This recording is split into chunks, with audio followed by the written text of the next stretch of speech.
नमस्कार, बहुत स्वागत है आप सभी का। मैं हूं आपके साथ पूजा सचदेवा। एक बार फिर से हाजिर हूं लेकर एक नया वीडियो। पाकिस्तान फिर से हथियार खरीद रहा है। किससे खरीद रहा है, क्यों खरीद रहा है, मकसद क्या है, पैसा कहां से आया, ये सब कुछ मैं आपको आज के इस वीडियो में बताऊंगी। देखिए, एक तरफ तो पाकिस्तान के एयरबेस बर्बाद हो गए हैं और लगातार सबूत सामने आ रहे हैं। पाकिस्तानी एयरफोर्स की बदहाली के साथ साथ पाकिस्तान की कंगाली भी सबके सामने है। दुनिया के सामने कटोरा लेकर भटकने पर पाकिस्तान को थोड़ी बहुत भीख मिल जाती है, लेकिन वो इसका इस्तेमाल अपनी जनता के हालात सुधारने में नहीं करता, बल्कि वो इसका इस्तेमाल करता है हथियार खरीदने में। पाकिस्तान ने इस साल अपने रक्षा बजट को 18% बढ़ाकर 18% बढ़ाकर 2.5 लाख करोड़ कर दिया है। पाकिस्तान के प्रधानमंत्री शहबाज शरीफ अपनी कुर्सी बचाए रखने के लिए लगातार आसिम मुनीर को खुश करने में लगे हैं। तभी तो आप देखिए, पहले मुनीर को बना दिया फील्ड मार्शल और अब आईएमएफ से मिली भीख के पैसे हथियार खरीदने के लिए दे दिए। दरअसल ऑपरेशन सिंदूर के बाद पाकिस्तान ने अपने हथियारों की शॉपिंग लिस्ट तैयार कर ली है। जानकारी यह है कि पाकिस्तानी आर्मी और आईएसआई ने चीन और तुर्की से हथियार खरीद की पूरी लिस्ट तैयार कर ली है। पाकिस्तान की चीन से भारी मात्रा में ग्राउंड बेस्ड लॉन्चर खरीदने की तैयारी है।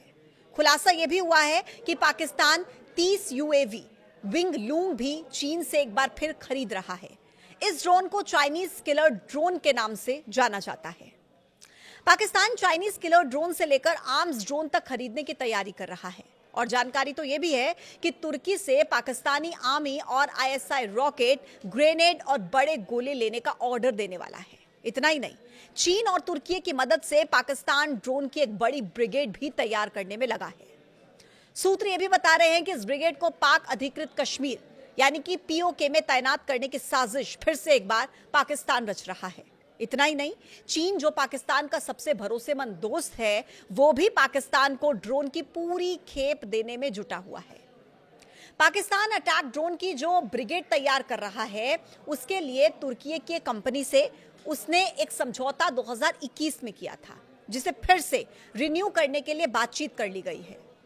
इसको लेकर जुलाई 2025 में तुर्की के आर्मी चीफ के साथ पाकिस्तान के आर्मी चीफ की मुलाकात भी होने की संभावना है। ऑपरेशन सिंदूर के बाद बीएसएफ ने मेड इन चाइना कई बड़े सर्विलांस सिस्टम ध्वस्त किए थे, जिसके बाद चीन की शरण में फिर से पाकिस्तान जा रहा है। आपको मैं ये भी बता दूं कि अमेरिका की डिफेंस इंटेलिजेंस एजेंसी की एक रिपोर्ट सामने आई है, जिसमें यह खुलासा हुआ है कि पाकिस्तान चीन की मदद से अपने परमाणु हथियारों को आधुनिक बना रहा है। रिपोर्ट के मुताबिक पाकिस्तान भारत को अपने अस्तित्व के लिए खतरा मानता है और बैटलफील्ड न्यूक्लियर हथियार भी विकसित कर रहा है। इसमें हांगकांग, सिंगापुर, तुर्की और यूएई जैसे देश जो है, ये भी पीछे से पाकिस्तान की मदद कर रहे हैं। अमेरिका की इस रिपोर्ट के मुताबिक पाकिस्तान चीन की मदद से अपने परमाणु जखीरे को आधुनिक बना रहा है। रिपोर्ट में यह भी बताया गया कि पाकिस्तान न केवल परमाणु हथियारों के निर्माण में लगा है, बल्कि उसकी सैन्य प्राथमिकताओं में भारत के साथ सीमा पर झड़प, आतंकवाद और रणनीतिक संतुलन बनाए रखना भी शामिल है। पाकिस्तान चीन से जो तकनीक और उपकरण ले रहा है, वो सीधे पाकिस्तान नहीं पहुंचते हैं, बल्कि हांगकांग, सिंगापुर, तुर्की और संयुक्त अरब अमीरात जैसे देशों के जरिए भेजे जा रहे हैं। रिपोर्ट में भारत की रक्षा नीति को लेकर भी अहम बातें कही गई हैं, जिसमें यह बताया गया है कि भारत मेक इन इंडिया के तहत रक्षा उत्पादन बढ़ाने, चीनी प्रभाव को संतुलित करने के लिए हिंद महासागर क्षेत्र में रणनीतिक साझेदारियों को मजबूत करने और रूस के साथ रणनीतिक संबंध बनाए रखने पर अपना ध्यान केंद्रित कर रहा है। हालांकि खरीद के मामले में भारत रूस पर कम निर्भर रहा है।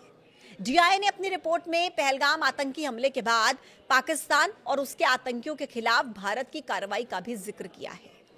पाकिस्तान को अभी हाल ही में अंतर्राष्ट्रीय मुद्रा कोष यानी कि आईएमएफ से करीब 11,000 करोड़ का लोन मिला है।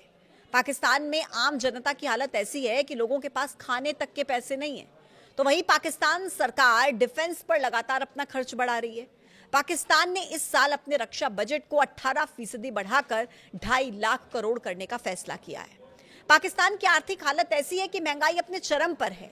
महंगाई दर पाकिस्तान में 38% के पार हो चुकी है, 38% को क्रॉस कर चुकी है।